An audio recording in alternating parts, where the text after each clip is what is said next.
Questions ആണ് നോക്കുന്നത്. LDC 2021 question ആണ്. ഫസ്റ്റ് ക്വസ്റ്റ്യൻ, ശരിയായ പദം തിരഞ്ഞെടുക്കുക. പൈതൃകമാണ് ശരിയായിട്ടുള്ള ആൻസർ. ശരിയായ വാക്യം ഏത്? ദിവസവും രാവിലെ വ്യായാമം ചെയ്യണം എന്നതുള്ളതാണ് ശരിയായ വാക്യം. തേർഡ് ക്വസ്റ്റ്യൻ, കമ്പാഷൻ എന്ന പദത്തിൻ്റെ മലയാള പരിഭാഷ തിരഞ്ഞെടുക്കുക. കമ്പാഷൻ എന്നതിൻ്റെ മലയാള പരിഭാഷ അനുകമ്പ എന്നാണ്. അടുത്ത ക്വസ്റ്റ്യൻ, ഒറ്റപ്പദം ആക്കുക. പ്രമാണം സംബന്ധിച്ചത് പ്രാമാണികമാണ്. പ്രമാണം സംബന്ധിച്ചത് പ്രാമാണികം. അടുത്ത ക്വസ്റ്റ്യൻ, കുതിരയുടെ പര്യായം അല്ലാത്തത്. കുതിരയുടെ പര്യായം അല്ലാത്തത് പികമാണ്. കുതിരയുടെ പര്യായം അശ്വം, തുരകം, ഹയം. എന്താണ്? അശ്വം, തുരകം, ഹയ ഇവ കുതിരയുടെ പര്യായപദമാണ്. സഫലം വിപരീത പദം. സഫലത്തിൻ്റെ വിപരീത പദമാണ് വിഫലം.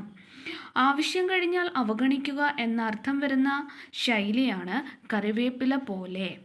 അടുത്ത ക്വസ്റ്റ്യൻ, അഘം എന്ന പദത്തിൻ്റെ അർത്ഥം പാപം എന്നാണ്. അഘം എന്ന പദത്തിൻ്റെ അർത്ഥം പാപം.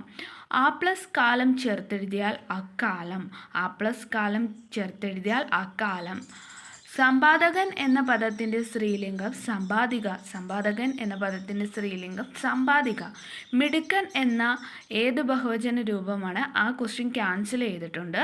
അടുത്ത ക്വസ്റ്റ്യൻ, എന്തൊരത്ഭുതം പിരിച്ചെഴുതുക. എന്ത് പ്ലസ് ഒരത്ഭുതം. വേദോപനിഷത്തുകൾ സമാസം ഏത്? വേദോപനിഷത്തുകൾ സമാസം ദ്വന്ദ്വ സമാസമാണ്. അടുത്ത ക്വസ്റ്റ്യൻ, ശരിയായ പദം ജഗത്രയം. ശരിയായ പദം ജഗത്രയം. ഇവിടെ നമ്മൾ ഫസ്റ്റ് ശരിയായ പദം പൈതൃകമാണ്. അതേകൂട്ട് തന്നെ ദിവസവും രാവിലെ വ്യായാമം ചെയ്യണം. കമ്പാഷൻ എന്ന് പറഞ്ഞാൽ അനുകമ്പയാണ്. പ്രമാണം സംബന്ധിച്ചത് പ്രാമാണികമാണ്. കുതിരയുടെ പര്യായ പദങ്ങൾ അശ്വം, തുരക്കം, ഹയമാണ്. സഫലം വിപരീത പദം വിഫലമാണ്. ആവശ്യം കഴിഞ്ഞാൽ അവഗണിക്കുക എന്ന അർത്ഥം വരുന്ന ശൈലിയാണ് കറിവേപ്പില പോലെ. അഘം എന്ന പദത്തിൻ്റെ അർത്ഥമാണ് പാപം. ആ പ്ലസ് കാലം ചേർത്തെഴുതിയാൽ അക്കാലമാണ്. സമ്പാദകൻ എന്ന പദത്തിൻ്റെ സ്ത്രീലിംഗം സമ്പാദിക്കുകയാണ്. മിടുക്കൻ അത് തെറ്റ്. അത് ക്വസ്റ്റ്യൻ ക്യാൻസൽ ചെയ്ത് എന്തൊരത്ഭുതം പിരിച്ചെഴുതുമ്പോൾ എന്ത് പ്ലസ് ഒരത്ഭുതം. വേദോപനിഷത്തുക സമാസം ദ്വന്ദ്വ സമാസം. ശരിയായ പദം ജഗത്രയമാണ്. അടുത്ത ക്വസ്റ്റ്യൻ എന്ന് പറയുന്നത്, മനുഷ്യന് ഒരു ആമുഖം ആരുടെ നോവലാണ്? മനുഷ്യനൊരു ആമുഖം ആരുടെ നോവലാണ്? സുഭാഷ് ചന്ദ്രൻ. താഴെ പറയുന്നവയെ കഥകളിക്ക് ഉപയോഗിക്കാത്ത വാദ്യം. കഥകളിക്ക് ഉപയോഗിക്കാത്ത വാദ്യം ഗഞ്ചിറയാണ്. കഥകളിക്ക് ഉപയോഗിക്കുന്ന വാദ്യം ചെണ്ട, ശുദ്ധമണ്ഡലം, ഇലത്താളം. എന്താണ്? ചെണ്ട, ശുദ്ധമണ്ഡലം, ഇലത്താളം ഇവയൊക്കെ കഥകളിക്ക് ഉപയോഗിക്കുന്ന വാദ്യമാണ്. ഇറങ്ങി പ്ലസ് പോയി, ഇറങ്ങിപ്പോയി ഏത് സന്ധിയാണ്? ഇറങ്ങി പ്ലസ് പോയി, ഇറങ്ങിപ്പോയി ദ്വിത്വസന്ധിയാണ്. പേന കൊണ്ട് എഴുതി എന്ന ഈ വാക്യത്തിലെ കൊണ്ട് ഏതിൽ പെടുന്നു? പേന കൊണ്ട് എന്ന് പറയുന്നത് ഗതിയിൽ പെടുന്നു.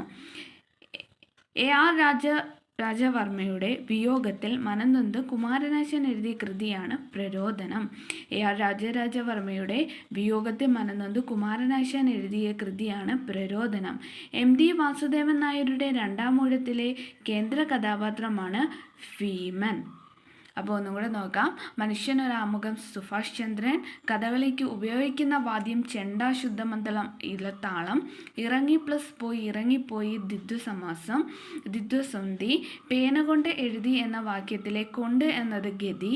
AR രാജവർമ്മയുടെ വിയോഗത്തിൽ മനംനൊന്ത് കുമാരനാശാൻ എഴുതിയ കൃതിയാണ് പ്രരോദനം. MD വാസുദേവൻ നായരുടെ രണ്ടാം ഊഴത്തിലെ കേന്ദ്ര കഥാപാത്രമാണ് ഭീമൻ.